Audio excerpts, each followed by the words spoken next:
Dear students, today we are going to start our new chapter of Unit 5, story Rip Van Winkle. Rip Van Winkle जो story है वह Washington आयरविंग नामक के लेखक ने adapt की है, संकलित की है the legend of Rip Van Winkle से। और यह स्टोरी जो है, यह कहानी है, वह एक रिप वैन विंकल नाम के एक बहुत अच्छे व्यवहार वाले व्यक्ति की है, परंतु वह सुस्त व्यक्ति है और जो कि एक बार पहाड़ियों पर, ऊंची पहाड़ों पर चला जाता है और वहाँ पर जाकर सो जाता है। और जब वह जागता है तो उसे पता चलता है कि वह 20 साल तक सोया रहा। तो उसने 20 साल के बाद जब वो जागा तो अपने गांव जब आया तो उसने वहाँ कुछ चीज़ों को बदला हुआ देखा। बहुत कुछ चीज़ें बदल चुकी थी। तो आइए हम रीड करते हैं और जानते हैं कि रिप वैन विंकल कहाँ चला गया था और वह जब वापस आया तो क्या क्या चीज़ें बदल चुकी थी। इस स्टोरी में, रिप वैन विंकल नाम की इस स्टोरी में रीड करते हैं। आप सभी बच्चे इस कहानी को मेरे साथ रीड करेंगे, ध्यान से सुनेंगे और एंजॉय करेंगे। Dear students, this is our story Rip Van Winkle. This story is about Rip Van Winkle, a good-natured but lazy man who goes away into the hills and falls asleep. When he awakens 20 years later, Rip finds that quite a few things have changed. बच्चों, यह एक कहानी rib Van विंकल नाम के व्यक्ति की है, जो कि एक बहुत अच्छा व्यक्ति, व्यवहार से बहुत अच्छा व्यक्ति था, परंतु वह एक आलसी और सुस्त भी था, जो कि एक बार ऊंची पहाड़ियों पर गया और वहाँ पर जाकर सो गया। और जब वह जागा, 20 वर्ष बाद जब वह जागा तो रिप ने पाया कि बहुत कुछ चीज़ें जो है वो चेंज हो चुकी है। तो आओ इस मज़ेदार कहानी का इस पार्ट को रीड करते हैं। Let's read this part. Many years ago, at the foothills of the Catskill Mountains was a little village. In the village lived a simple, good-natured fellow named Rip Van Winkle. He was a kind neighbor, ready to help anyone. Everyone in the village liked him. The children of the village shouted with joy whenever they saw him because he played with them. He taught them to fly kites and shoot marbles and told them long stories.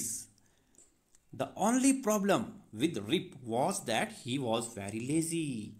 He did no work on his own farm and just idled away his time. His fences were falling to pieces. His cow was going astray. Weeds grew on his farm. Rip's constant companion was his dog, named Wolf. To avoid work, he would walk away into the forest with his dog.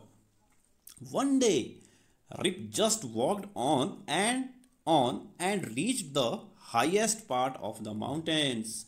It was late in the afternoon when he reached there.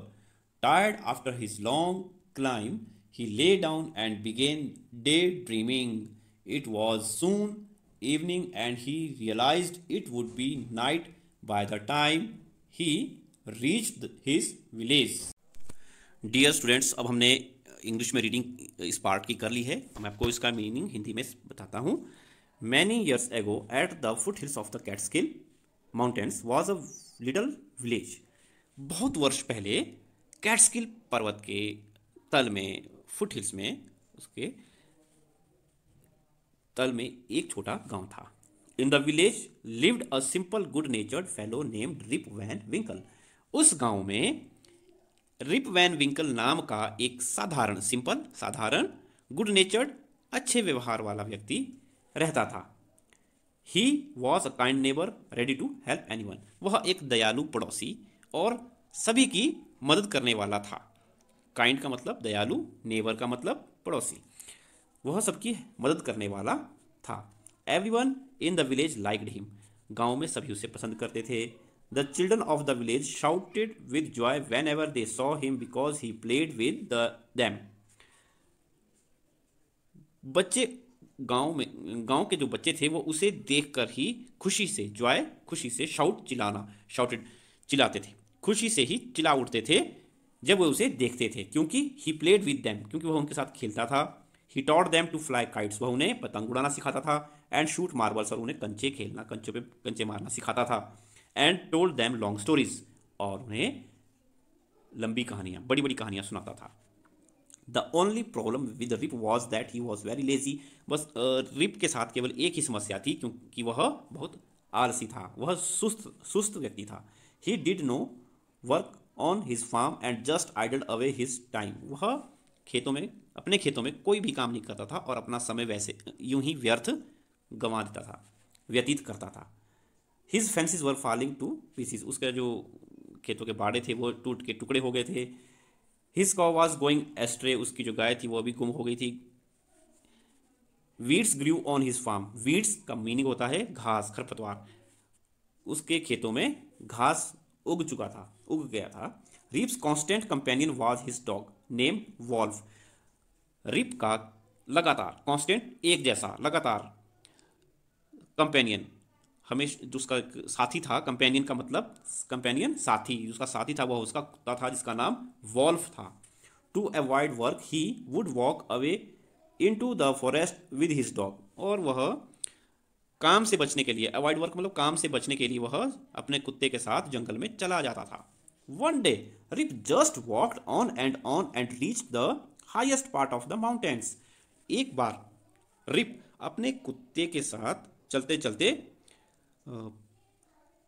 पहाड़ के सबसे ऊंचे भाग पर पहुंच गया। Highest मतलब सबसे ऊंचा, पार्ट भाग, सबसे ऊंचे भाग पर चला गया।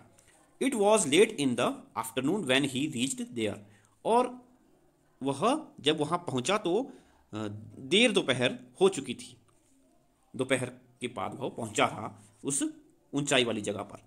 टायर्ड मतलब थका हुआ, tired after his long climb मतलब चढ़ाई करना, चढ़ते हुए।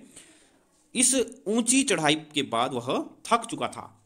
ही lay down and began daydreaming, वह ले डाउन मतलब नीचे लेट गया, वह नीचे लेट गया, और डे ड्रीमिंग मतलब दिन में ही सपने देखना, और उसने दिन में आंखें बंद करके सपने देखने लग गया।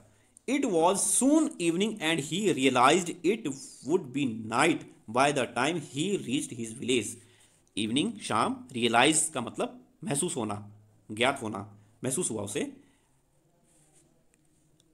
जल्दी ही शाम को उसने रियलाइज किया, उसने महसूस किया, उसे पता लगा कि अब अगर वह अपने गांव पहुंचेगा तो उस समय तक रात हो चुकी होगी।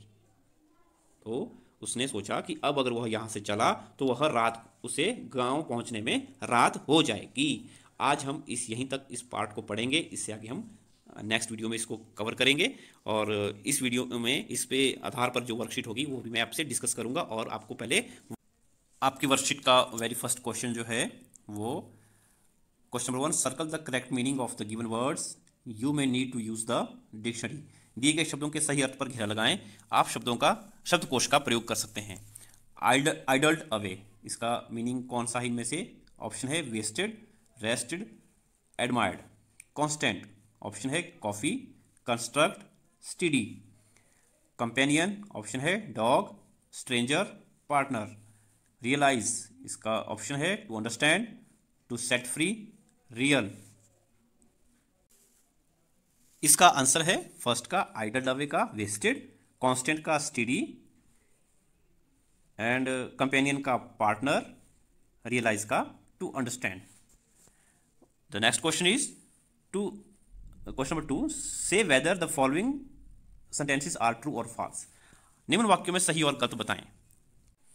Rip was kind to children. Yes, this is true. Rip was a hard-working man. No, this is false. Third, the short old man on the mountain was his constant companion. No, this is false. Question number 4. Rip helped the old man on the mountain because he wanted to have a drink from the barrel.